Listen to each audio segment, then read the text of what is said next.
Assalamualaikum warahmatullahi wabarakatuh. Om Swastiastu, Nama Budaya, salam kebajikan bagi kita semua.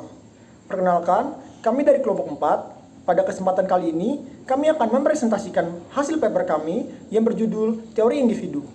Sebelumnya perkenalkan, saya Ridho Rifki Fadilah, lalu ada Kaila Mesya Drinadi, Nur Kofifah, Salma Dadia Septiana, dan Wisnu Katria Atmajati.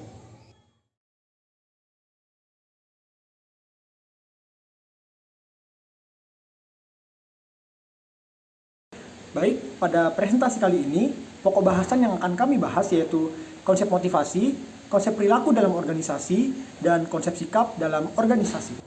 Baik, yang pertama ada konsep motivasi. Menurut Tahir 2014, motivasi atau motivation berasal dari kata dasar motif yang memiliki arti sebab, dorongan, atau alasan suatu individu melakukan sesuatu. Oleh sebab itu, motivasi dapat dikatakan sebagai sebuah situasi yang menjadi alasan seseorang individu melakukan aktivitas yang dilakukan secara sadar. Selanjutnya, ada implementasi motivasi di dalam organisasi, yaitu imbalan. Menurut Lawler 1973, di dalam pengambilan keputusan untuk menentukan bergabung atau tidaknya seseorang di dalam organisasi dapat dipengaruhi secara langsung dengan adanya imbalan. Perilaku tersebut diakibatkan oleh tingginya tingkat imbalan, karena semakin tinggi tingkat imbalan, maka tingkat motivasi dan kepuasan juga ikut meningkat. Widianti 2019 juga menjelaskan bahwa sebuah imbalan harus diberikan pada kondisi dan waktu yang tepat supaya dapat meningkatkan kinerja dan juga motivasi para pegawai.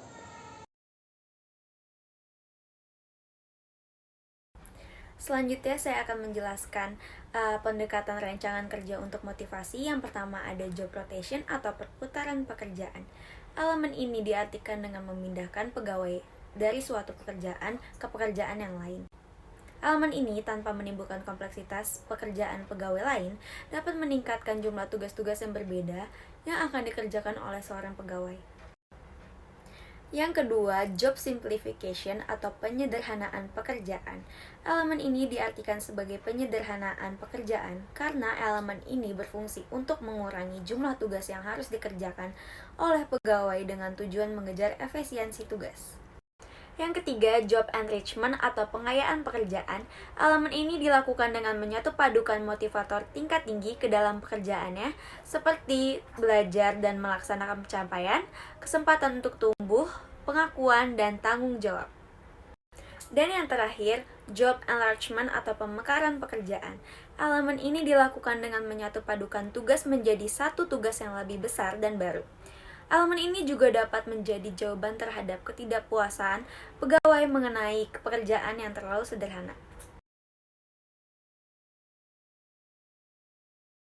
Slide selanjutnya menjelaskan tentang model strategi teori motivasi dalam lembaga pendidikan. Menurut pendapat Rusdiana, tahun 2018 ada beberapa strategi yang dapat dilakukan oleh kepala sekolah untuk mengembangkan motivasi tenaga pendidik dan tenaga kependidikan. Antara lain yang pertama yaitu mengenali dengan baik seluruh personil bawahannya, kemudian yang kedua menempatkan bawahan pada pekerjaan yang sesuai dengan minat, kemampuan, keahlian, serta kesenangannya. Kemudian yang ketiga yaitu mengembangkan produktivitas kerjanya, baik dengan memberi kesempatan yang sama untuk setiap anggota. Kemudian yang keempat yaitu menerapkan strategi yang dirumuskan oleh Ki Hajar Dewantara, yaitu Ing Ngarso Sungtulodo, Ing Mandyo Mangunkarso Tuturi Handayani. Selanjutnya pada slide ini menjelaskan tentang konsep perilaku dalam organisasi. Menurut pendapat Duncan tahun 1998,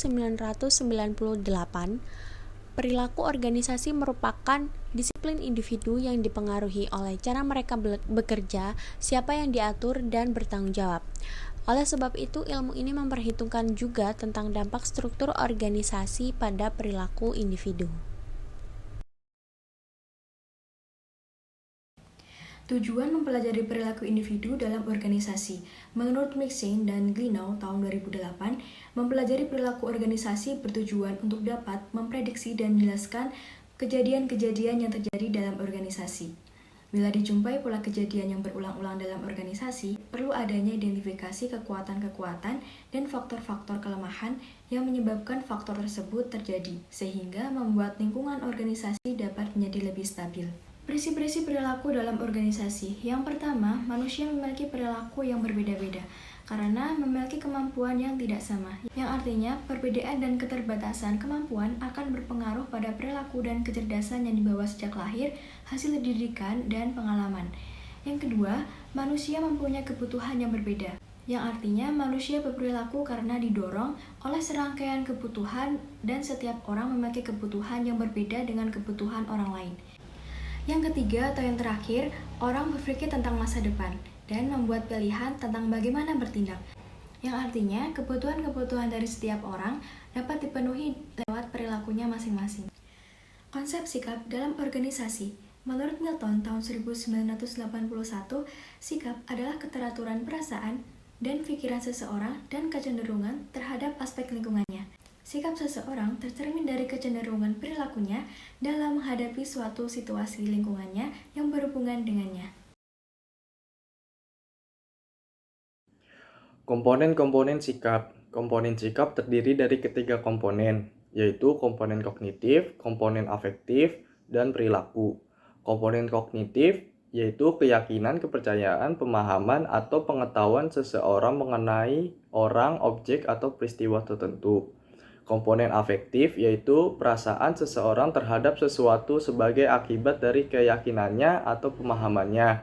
Dan yang terakhir, perilaku yaitu tindakan nyata yang ditampilkan seseorang akibat dari perasaannya terhadap objek, orang, atau peristiwa. Selanjutnya ada tipe-tipe sikap. Tipe-tipe sikap memiliki 3 tipe, yaitu kepuasan kerja, keterlibatan kerja, dan komitmen pada organisasi. Kepuasan kerja merujuk pada sikap umum individu terhadap pekerjaannya. Seseorang dengan tingkat kepuasan kerja tinggi menunjukkan sikap yang positif terhadap kerja itu. Keterlibatan kerja yaitu mengukur derajat seseorang secara psikologis, mengartikan dirinya pekerjaannya, dan menganggap tingkat kinerjanya sebagai hal penting bagi harga diri. Dan yang terakhir, komitmen pada organisasi, yaitu keadaan karyawan yang mengaitkan dirinya pada organisasi tertentu dan sasaran-sasarannya, serta berharap memperhatikan keanggotaan dalam organisasi itu.